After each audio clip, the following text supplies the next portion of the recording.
আসসালামু আলাইকুম। কেমন আছেন সবাই? নিশ্চয়ই ভালো আছেন।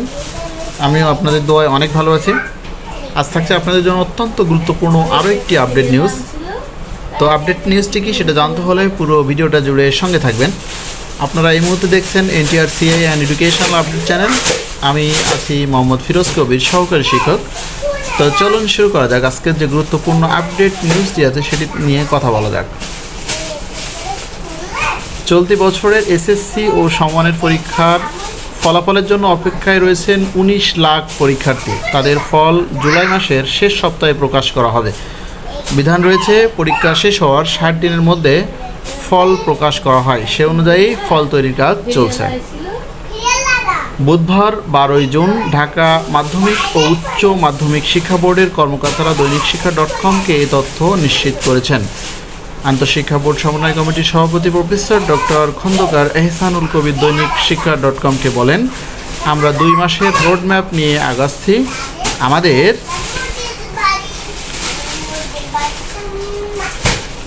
আমাদের পরিকল্পনা সেরকমই এগিয়ে চলছে। তিনি বলেন, 13 মে তথ্যীয় পরীক্ষা শেষ হয়েছে আর 22 মে প্র্যাকটিক্যাল শেষ হয়েছে। সে অনুযায়ী জুলাই অবশ্যই ফল দেওয়া হবে। ব্যবহারিকও তো একটি পরীক্ষা। সব পরীক্ষাগুলো শেষের পরে আমাদের বোর্ডের প্রধান কাজ হলো ফল তৈরি করা। সেটি গত 25 মে থেকে আমরা শুরু করেছি। পরীক্ষা শুরু হয়েছিল 10 এপ্রিল থেকে 22 মে সব পরীক্ষা শেষ হয়েছে। সে অনুযায়ী 2 মাস অর্থাৎ জুলাইয়ের 25 বা শেষ সপ্তাহে ফল প্রকাশের লক্ষ্য রয়েছে। এই পরিকল্পনা নিয়ে আগাচ্ছি। আমরা আশাবাদী। ইতিমধ্যে উত্তরপত্র মূল্যায়ন হয়ে নাম্বার আসা শুরু হয়েছে। এর আগে পরীক্ষা শুরুর দিনে 2 মাসের মধ্যেই ফল প্রকাশের চেষ্টা করা হবে বলে জানিয়েছিল শিক্ষা উপদেষ্টা অধ্যাপক চৌধুরী রফিকুল আবরার। 2 মাসের ভেতর ফলাফল দেওয়ার একটা রেওয়াজ আছে। সাংবাদিকদের এই প্রশ্নের জবাবে শিক্ষা উপদেষ্টা বলেন, যদি রেওয়াজ থেকে থাকে আছে, আমরা আপ্রাণ চেষ্টা করব 2 মাসের মধ্যেই ফল প্রকাশের। প্রসঙ্গত, এবারের মাধ্যমিক স্কুল সার্টিফিকেট ও সমমানের পরীক্ষা 10 এপ্রিল থেকে শুরু হয়েছিল। এই পরীক্ষা শেষ হয় 13 মে। এবছর 19,28,000 পরীক্ষার্থী দেশের বিভিন্ন শিক্ষা বোর্ডের অধীনে এ পরীক্ষায় অংশ নেন। 15 মে থেকে 22 মে পর্যন্ত চলবে ব্যবহারিক পরীক্ষা।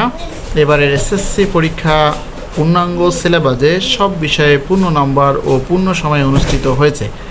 শিক্ষা মন্ত্রণালয়ের সূত্রে জানা গেছে, এবার 9টি সাধারণ শিক্ষা বোর্ডের অধীনে মাধ্যমিক স্কুল সার্টিফিকেট ও সমমানের পরীক্ষায় 18,084 শিক্ষা প্রতিষ্ঠানের 14,90,726 জন।